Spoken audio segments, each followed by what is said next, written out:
গুরুদেবের চরণে আমার শ্রদ্ধা ভক্তির সহিত অনন্ত কোটি প্রণাম জানাই। সকল গুরু ভাই বোন দাদা দিদিদের চরণে আমার দণ্ডবৎ প্রণাম জানাই। আজ আমি বাবার লীলা কথা কিছু বলতে চাই। জানি না কতটা আমি বলতে পারবো, বলার মতো ক্ষমতা আমার নেই। ভুল ত্রুটি সবাই আমাকে ক্ষমা করে দেবেন। বাবার সাথে খুবই অল্প দিনের আমার আলাপ। আমার বাপের বাড়ি নবদ্বীপে, আমি থাকি ঝাড়গ্রামে। আমার বাবার নাম শ্রী সুকুমার চন্দ্র সাহা এবং মায়ের নাম শ্রীমতী ইলারানী সাহা। ওনারা দুজনেই প্রভুপাদ শ্রী শ্রী তিনকুরি মহারাজের শিষ্য ছিলেন। গুরু বাবার সাথে প্রভুপাদ শ্রী শ্রী তিনকুরি মহারাজেরও মধুর সম্পর্ক ছিল। প্রভুপাদ শ্রী শ্রী তিনকুরি মহারাজের একজন খুবই কাছের শিষ্য ছিলেন শ্রী শ্রী বিনোদ মহারাজ। গুরু বাবার সঙ্গে প্রভুপাদ শ্রী শ্রী তিনকুরি মহারাজের সম্পর্ক বৃন্দাবন থেকেই শুরু হয়েছিল। যখনই গুরু বাবা নবদ্বীপে যেতেন, তখনই আমার বাবা গুরু বাবার দর্শন করতে যেত। একবার গুরু বাবা নবদ্বীপে এসেছিল আমার পিস্তত দাদার বাড়িতে, মানে চম্পক সাহার বাড়িতে। সেখান থেকে শিবানন্দ বাবা একদিন আমার বাবা মা যেই বাড়িতে থাকে সেখানে গেছিল। বাবার সাথে কয়েকজন শিষ্যরাও গেছিল। শিষ্যরা আমাদের বাড়িতে থেকেও ছিল। আমার মা একদিন আমাকে ফোন করে বলেছিল, জানিস চম্পকদের বাড়িতে বেনারস থেকে একজন সাধু বাবা এসেছে, ওনাকে আমরা দর্শন করলাম, তুই থাকলেও দর্শন করতে পারতি। বাবার বইও আছে, আমি তোর ও আমার জন্য বই নিলাম। আমি মায়ের কাছে সবকিছু শুনলাম। শুনে আমারও খুব ভালো লাগলো। মনে মনে ভাবলাম, আমি যদি নবদ্বীপে তখন থাকতাম তাহলে শিবানন্দ বাবাকে দর্শন করতে পারতাম।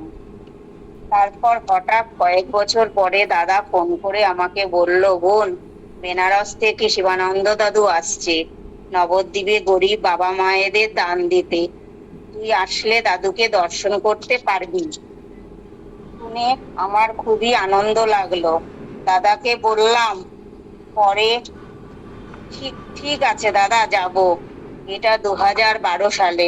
তারপর আমি আর আমার মেয়ে দুজনে আমরা দানের আগের দিন বিকেল বেলা দাদার বাড়ি পৌঁছে গেলাম। তারপর বাবাকে দর্শন করলাম। দাদা এবং বৌদি আমাদের সাথে পরিচয় করিয়ে দিল বাবার। বলল, দাদু, এটা আমার বড় মামার মেয়ে, ঝাড়গ্রাম থেকে এসেছে তোমার দর্শন করতে। বাবা তখন বলল, আচ্ছা আচ্ছা, বসো। বাবাকে দর্শন করার পর থেকেই যেন আমার মনে একটা অন্যরকম অনুভূতি হলো। দান উৎসবের বিশাল আয়োজন দেখলাম, খুব ভালো লাগলো। তারপর থেকে বাবার প্রতি আমার মন উতলা হয়ে যেত, আর বৌদির কাছেও গল্প শুনতাম। এইভাবে আমার বাবার প্রতি একটা টান শুরু হলো। তারপর থেকেই মনের মধ্যে দীক্ষা নেওয়ার ইচ্ছা হচ্ছিল। কয়েক বছর এইভাবে কেটে গেল। তারপর 2019 সালে পুরীতেও আমি দান উৎসব দর্শন করতে গেছিলাম। 2023 সালে দাদা ফোন করে বলল, বোন, দাদু নবদ্বীপে আসছে, কয়েকজন ভক্তকে দীক্ষা দেবেন আর ভজন আশ্রমে দান উৎসব হবে। দাদা বৌদির সাথে আমার মাঝে মাঝেই ফোনে কথা হতো। আমি দাদাকে বলেছিলাম শিবানন্দ বাবার কাছে আমি দীক্ষা নেব। তখন দাদা বলল, বোন, তুই দীক্ষা নিবি বলেছিলি, তাহলে নবদ্বীপে চলে আসিস। তারপর বাবার কাছে দীক্ষা নিলাম। বহু বছর ধরে আমার খুব ঠান্ডা লাগার ধাত ছিল। অনেক ডাক্তারও দেখিয়েছিলাম, ওষুধ খেলে ভালো থাকতাম, না খেলেই আবার ঠান্ডা লেগে যেত। 2024 সালে আমার ছেলেরও দীক্ষা নেওয়ার ইচ্ছে হলো বাবার কাছে। তখন নবদ্বীপে আবার দান উৎসব হবে দাদা বলল। তখন আমি আমার ছেলে নবদ্বীপে গেলাম। পরের দিন সকালে ছেলে বাবার কাছে দীক্ষা নিল।